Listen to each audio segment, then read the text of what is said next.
මතු පරපුරේ පිපාසය නිවන්නට මේ පොළොව කඳුලෙන් නොව දහඩියෙන් තෙත් කරන්නට මම දිවුරමි.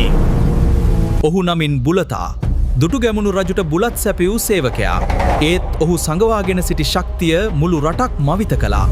වියලි කලාපේ පීඩා විතින මිනිසුන්ගේ පිපාසය ඔහුට දැනුණා. ඔහුට ඕන වුණා රජුටත් හොරෙන් මහා දෙයක් කරන්න. දසමහා යෝධයන් යුද්ධයට සැරසෙද්දී බුලතා සැබෑ යුද්ධය ආරම්භ කළේ මේ මහා පොළොව එක්ක. දවල් කාලයේ ඔහු රජුගේ නිහතමානී සේවකයා.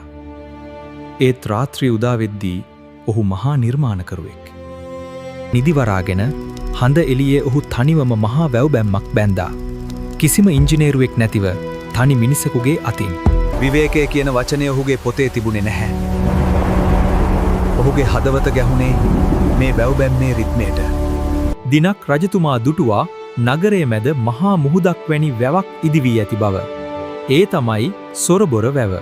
සොබාදහමත් සමග හරිහරියට හැපුණු බුලතා ගලක් ඇතුලෙන් සොරව්ව කැපුවේ මුළු ලෝකෙම මවිත කරමින්. මිනිසුන්ගේ කුසගින්න පමණක් නොව මේ පොළොවේ ජීවත් වන හැම සතෙකුගේම පිපාසය නිවුණා. රජතුමා පිළිගත්තා මේ සේවකයා දසමහා යෝධයන්ටත් වඩා ශක්තිමත් බව.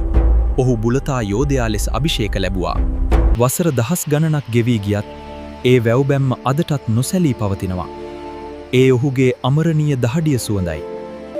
අපි අතීතයේ දිහා බලලා ආඩම්බර වෙනව විතරද? ඒ දායාදයන් දෙන පාඩම අපිට තේරෙනවද?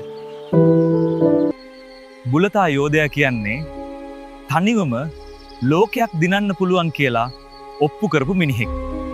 වීරයෙක් වෙන්න ප්‍රසිද්ධිය අවශ්‍ය නැහැ. කැපවීම සහ අදිෂ්ඨානය විතරයි ඕන කරන්න. වැටෙන වතුර බින්දුවෙන් වැඩක් ගන්න අලුත් බුලතා යෝධයෙක් ඔබේ ඇතුළෙත් ඉන්නවා. අපේ හෙළ ඉතිහාසය කියන්නේ හුදෙක් කතා විතරක් නෙවෙයි. ඒක අපේ ලේවල තියෙන ශක්තිය. බුලතා යෝධයාගේ මේ වික්‍රමය ගැන ඔබ මොකද හිතන්නේ? මේ වීඩියෝ හොඳයි කියලා හිතනවා නම් පහලින් සටහනක් දාලා අපේ ඉතිහාසයේ මේ අභිමානය තව කෙනෙකුට බලන්න ෂෙයාර් කරන්නත් අමතක කරන්න එපා. ඔබට ජය.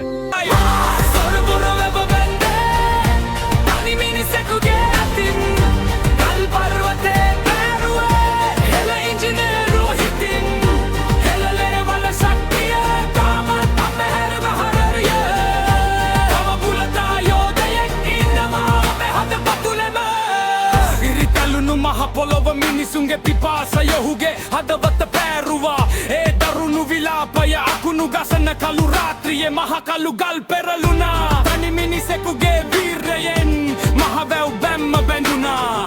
විවේකය ඔහුට